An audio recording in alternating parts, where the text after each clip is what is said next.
What's up, guys? Your boy OG Black, bringing you another Fire Monday Mafiosos. Remember, guys, it's your boy OG Black Show, bringing you guys all the fire content. Smash, subscribe, hit that like button on the side. You know, if you're not subscribed to my channel, there's a little OG Black on the bottom of your screen. Hit that little guy and you'll be subscribed to my channel. If you haven't got all my notifications, hit all my notifications, guys. You know, I'm going to bring you guys a really good story on Monday Mafiosos. It's someone that I had the pleasure of meeting his family and knowing him and knowing a lot about him. I spent time with him in the special handling unit in Orange County. I spent some time with him in a special handling unit in LA County. He is considered a high-ranking assassin for the Arellano Félix organization. The reason I can talk about him so much, guys, is that he is put away. He is here on 3 life sentences. He is attributed of killing over 22 people. One time he was at the height of his peak of his career, the lead Sicario for the Arellano Félix organization. And now when I mean lead Sicario, I don't mean some dumbass fool that they send out with 5 or 6 guys to go pick up people and kill them. He was entrusted with the personal work of Benjamin, Ramon, and their sister.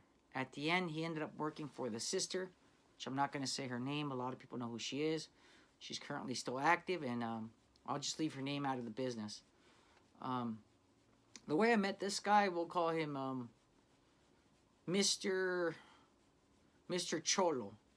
All right? A lot of people like to know his name or what his real name is, and I'm not going to get into it because I think that keeping his name a secrecy for the part 2 of this story will be great. Now, he grew up in the San Diego, Logan Heights area. He used to frequent Tijuana, Ensenada, Mexicali, you know, all the places of Tijuana that most kids that have family in Tijuana visit. Now, his dad was originally from Sinaloa. They're originally from Guamuchi, which is a small town. Now it's big, but it was a small town back in the day where his dad was from. They moved to Tijuana and sold tacos. There, his dad got involved with the Arellano Félix's organization before they were the Arellano Félix organization, and they worked under a certain man. The man that was in charge of Tijuana before them was a man that not too many people know, but his name is Chuy Labra. And Chuy Labra, to me, is one of the co-founders of the Arellano Félix organization. He was their money launderer. He was their main reason why they had so many connections with the military, with the government in Mexico City, and high-ranking generals and all that. Now, this guy that I know, when I met him, he was in the Orange County Special Handling Unit, and he was definitely there on some heavy charges. He was there for conspiracy and murder, and he was there for some money laundering, and I think he was there for a robbery that ended up being a murder too, a murder robbery. We started talking, and since I have family in Tijuana and Michoacan and stuff like that, we just ended up chopping it up and getting along really good. You know, it's funny when you go places with people and you've seen places that other people have seen. When you start talking about them, it gives you like a warm feeling in your stomach, like makes you feel happy, even though that, you know, you're not in the best situation or circumstances. It makes you really happy. Now, this guy, man, from San Diego, he was a fool. He had grown up in the narco life, in the narco cultura, which I've been pushing for so long, guys. I hope you guys understand this, man. Being a narco junior, being a narco cultura isn't something easy. Here in California, places like New York, Chicago, Florida, Texas, most of these places know about this lifestyle, how it is. Remember, my grandfather and great-grandfather, you know, they went from Michoacan to Tijuana and started working. And we're the product. Me, JC, all these guys you see on YouTube, we're the product of that. You know what I mean? And this guy that I knew, man, you know, this is his story, guys. And I was gonna save his name, but I guess I'll give it better. That way the story could be better. His name is Felipe. Okay, guys, and Felipe grew up in the San Diego Logan Heights area. He wasn't a gang member. He never joined a barrio. This is how Felipe got into the AFO. Felipe, when he turned 18 years old, his dad being a Vietnam veteran, he joined the military. He was in the military for 10 years. He actually wanted to make it a life career. Felipe one day coming down from Tijuana visiting his aunt was coming home. Felipe decided to stop, have some tacos, and Felipe doesn't really drink. And Felipe had 2 beers, and he said it was kind of cool. He liked the way it tasted, and he was like, man, I never really eat tacos with beer, so I might as well have some. He was 2 blocks away from his house. The story goes, and what the district attorney charged him for was vehicular manslaughter. Okay? Felipe ended up getting a minimal 2-year sentence because he was drunk. There was a weapon in the car, and I believe someone did die. So he got the minimum of 2 years. Felipe, even though he had a military record and everything, got himself into trouble as soon as he went into jail. Started fighting, not getting along with people, and definitely showing that he was a man to be dealt with. There was a couple guys in that unit in San Diego where he was at that were there for drug trafficking and other charges. Felipe ended up catching the eye of one of them, and they said, hey, this guy's got some talent. When Felipe was being taken care of in jail and prison, he ended up getting into a fight where he ended up hurting someone and stomping him out.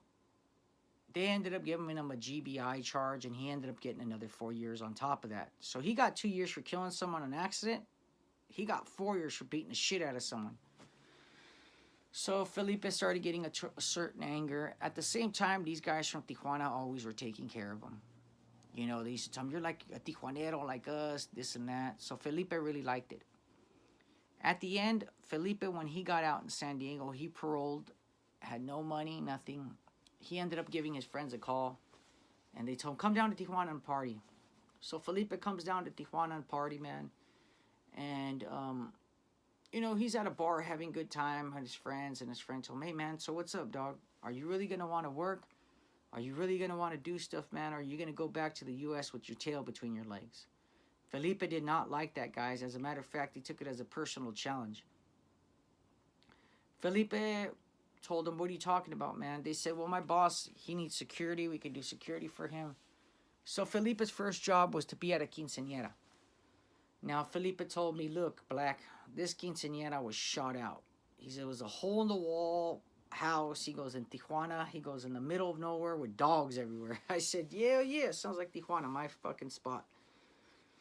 At the end, you know, he always told me he regretted the choices he made. And I want to point that out to you guys out there, kids and girls and everybody out there. This life that OG Black has lived and tells you about, it's not to glamorize it.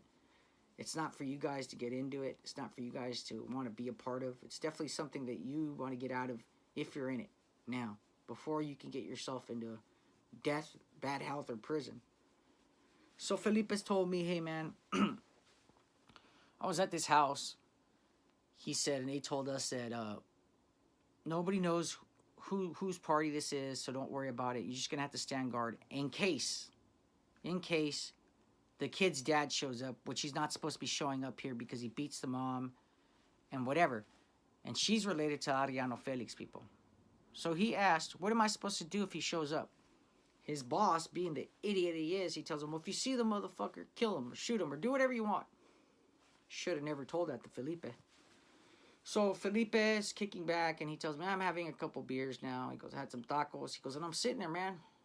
He goes, I got my 9mm. He goes, which I don't like. He goes, I hate 9s. He emphasized that. He goes, I hate 9s. And he's sitting there, right? He says, out of nowhere, he goes, a truck pulls up. All fast.